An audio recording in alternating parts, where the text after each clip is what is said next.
প্রিয় দর্শক, ভাঙড় আইএসএফের এলাকা বলা হয়, অর্থাৎ বিধায়ক নওশাদ সিদ্দিকীর এলাকা বলা হয়। সেই জায়গায় সিদ্দিকুল্লাহ চৌধুরী এসে ঠিক কি বললেন এবং তার পাশাপাশি ধর্মতলায় যাওয়ার আহ্বান জানালেন 28শে নভেম্বর কোন সময় হবে জেনে নিন।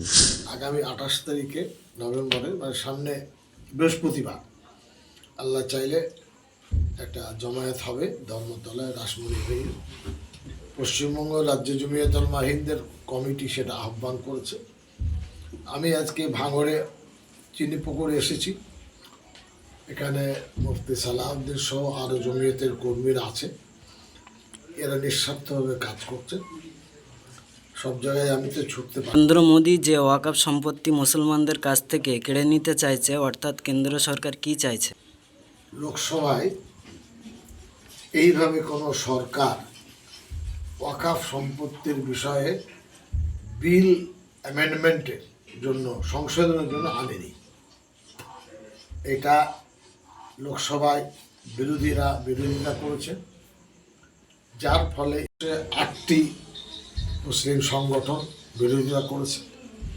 3টি সংগঠন যারা সম্ভবত বিজেপির পৃষ্ঠপোষক তারা সমর্থন করেছে। ভারতবর্ষের জনমতে মুসলমানরা এই আইন প্রত্যাখ্যানের জন্য সব জায়গায় দাবি তুলেছে।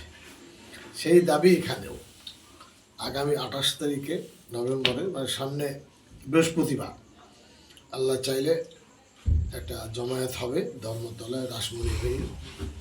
পশ্চিমবঙ্গ রাজ্য জমিয়তুল মাহিনদের কমিটি সেটা আহ্বান করেছে। আমি আজকে ভাঙড়ে চিনিপুকুরে এসেছি। এখানে মুফতি সালাউদ্দিন সহ আরও জমিয়তের কর্মীরা আছে। এরা নিঃস্বার্থভাবে কাজ করছে। সব জায়গায় আমি তো ছুটতে পারি না।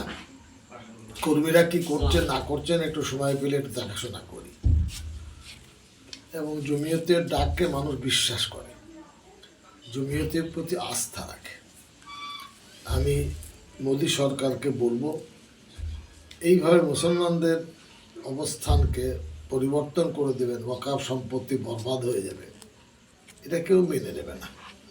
তাদের উচিত শান্তিপূর্ণভাবে ঠান্ডা ঘরে পাঠিয়ে দেওয়া, যাতে কোনো ক্ষতি ওয়াকফ সম্পত্তিতে না হয়। আজকে কর্মীদের বোঝাতে এসেছি যে আহ্বান এবং তার গুরুত্বটা কী। দ্বিতীয় প্রশ্ন, কেন্দ্র সরকার ফিলিস্তিনির মতন ওইভাবে কি ভারতের মুসলমানদের উপরে অত্যাচার করতে চাইছে? ভাঙড়ের বিধায়ক আইএসএফ বিধায়ক নওশাদ সিদ্দিকী তিনি বলছেন রাজ্যের মুখ্যমন্ত্রী ওয়াকফ সম্পত্তি দখল করে রেখেছে। তিনি বলছেন যে